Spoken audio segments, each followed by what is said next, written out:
Hii ni habari za Umoja wa Mataifa kutoka New York City. Tulio kuandalia hii leo kutoka Umoja wa Mataifa.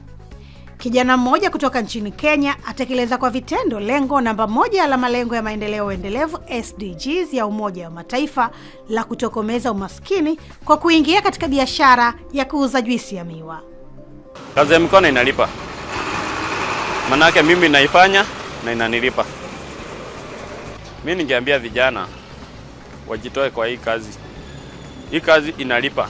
Na leo katika kujifunza Kiswahili tunabisha hodi Chuo Kikuu cha Nairobi nchini Kenya kupata ufafanuzi wa methali. Karibu. Ni Jumanne ya tarehe 5 ya mwezi Mei mwaka 2026, siku ya kimataifa ya lugha ya Kireno. Mwenyeji wako ni mimi Lea Mushi kutoka hapa New York, Marekani. Kabla ya kukuletea mada kwa kina, kwanza ni muktasari wa habari ambao hii leo unawasilishwa kwako na Flora Ndocha. Karibu Flora. Asante Lea, tuanze na afya.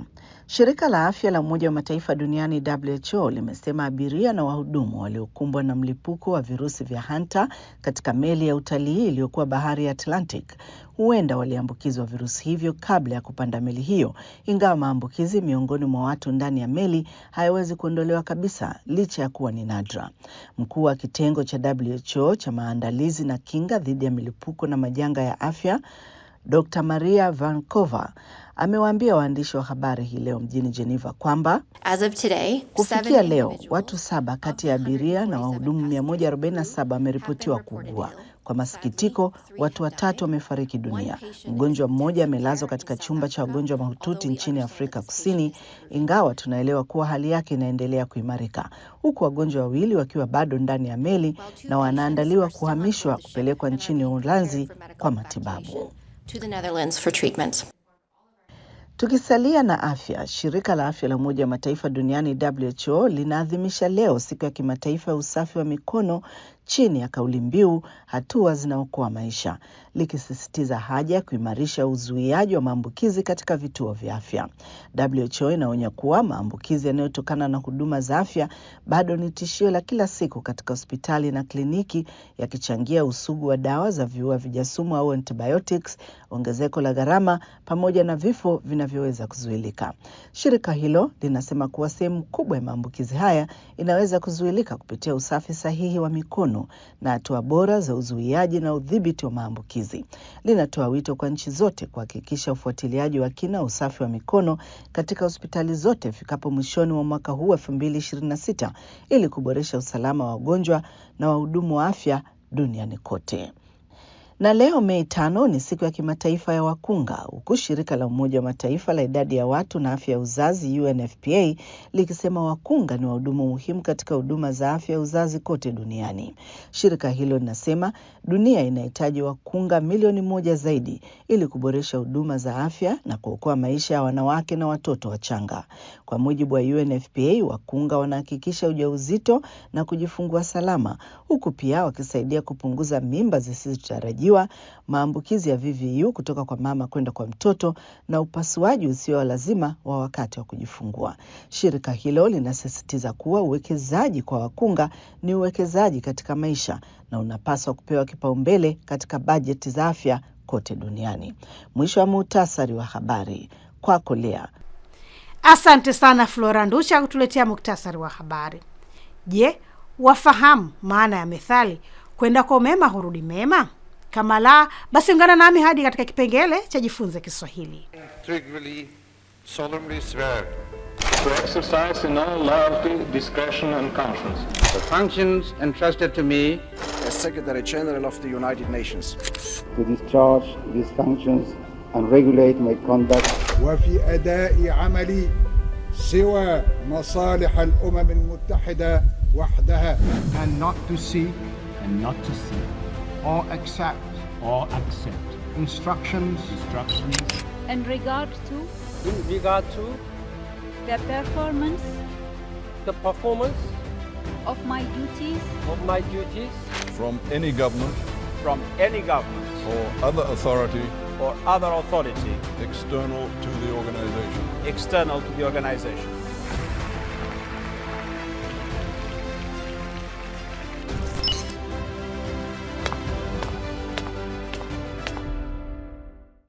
Ni habari za Umoja wa Mataifa kutoka hapa Marekani kupitia channel yetu ya YouTube Habari za UN na pia televisheni wa shirika.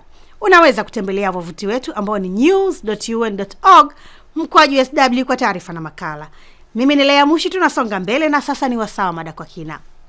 Barani Afrika ambapo vijana ndio idadi kubwa ya watu, ukosefu wa ajira unaendelea kuwa changamoto kuu inayochochea umaskini, kinyume na lengo namba 1 la malengo ya maendeleo endelevu SDGs ambalo linataka umaskini utokomezwe ifikapo mwaka 2030.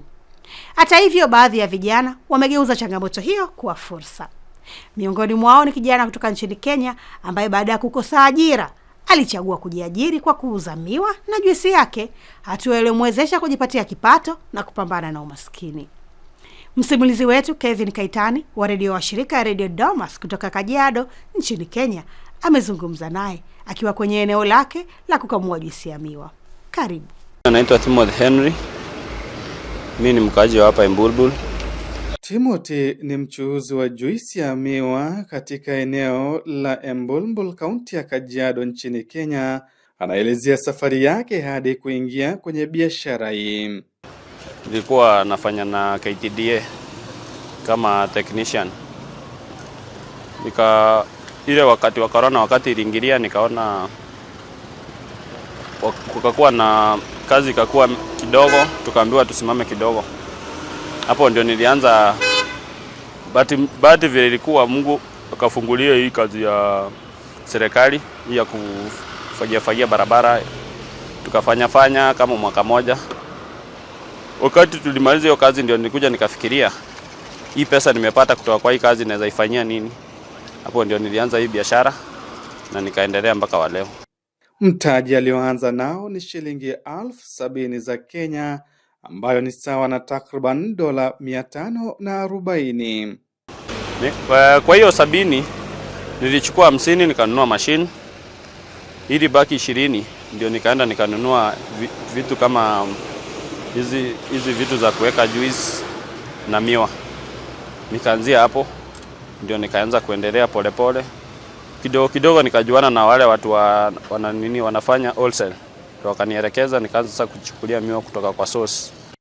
Biashara yake inampatia faida, akisema shilingi 2,000 ni sawa na $15. Kwa siku naweza kuwa na kama 2,000 hivi kama profit. Na hiyo ni wakati nimetoa kila kitu kenye nimefanya, unapata niko na 2,000. Kazi ya mikono inalipa. Manake mimi naifanya na inanilipa.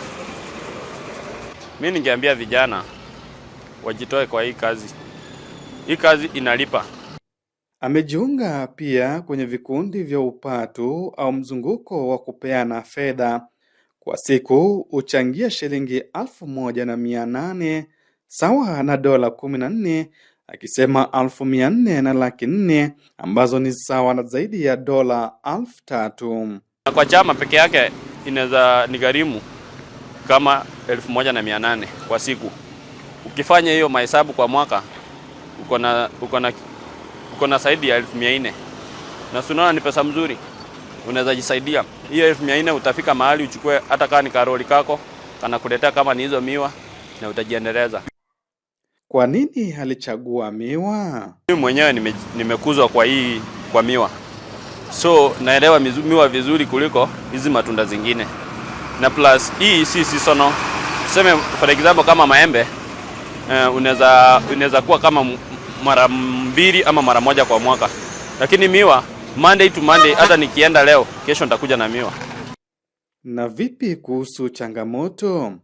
Akisema cost ya transport anamaanisha gharama ya usafirishaji. Changamoto huwa ni cost ya transport. Unapata ina fluctuate. Unapata kama saa hii kuendea mzigo ushago imekuwa ni kama ni gharama kiasi.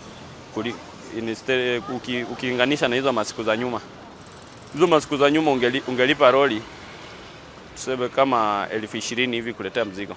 Sasa hii kama una 40,000 hakuna mzigo utakuwa nayo. Huo mwaka hii serikali nyingine nilikuwa na manage kuleta road mzima. Tuseme road mzima. Na hiyo road mzima ilikuwa inani cost like 70 to 60. Saa hii nikitaka kuchukua hiyo lori mzima lazima inigharimu mpaka 100 ndio niweze kucheza gari. So inanibidi nichukue mzigo kidogo sababu bei iko juu bado. Na ujumbe wake kwa wanaotaka kuanza biashara ya miwa, shilingi 200 ni dola takriban 1 na senti 50. Unaweza anza hata na shilingi 200. Haijalishi pesa utakuwa nayo. Manake unaweza kuja mahali kama kwangu uniambie unataka kuanza hii biashara. Unaweza kuuzia kama ni juice nauza 200 nikuuzia after price. Juu unaenda kuanza. Nikuuzia kama 100 uende uanzie. Kama ni miwa unaweza endea miwa wholesale hapa, si lazima uende Kisii ukanunue miwa. Unaweza unanunue miwa 2, 3. Ukimaliza hizi 3, ukipata faida yako unaziongezea, kesho utaendea miwa 10. Si unaona utaendelea? Shukrani sana Kevin Kaitani wa Radio Domas kutoka Kajiado nchini Kenya kwa mada hiyo kwa kina. Na sasa ni wasaa kujifunza Kiswahili. Leo mchambuzi wetu ni Dr. Josephat Gitonga ambaye ni mhadhiri katika Chuo Kikuu cha Nairobi nchini Kenya kwenye kitivo cha tafsiri na ukalimani.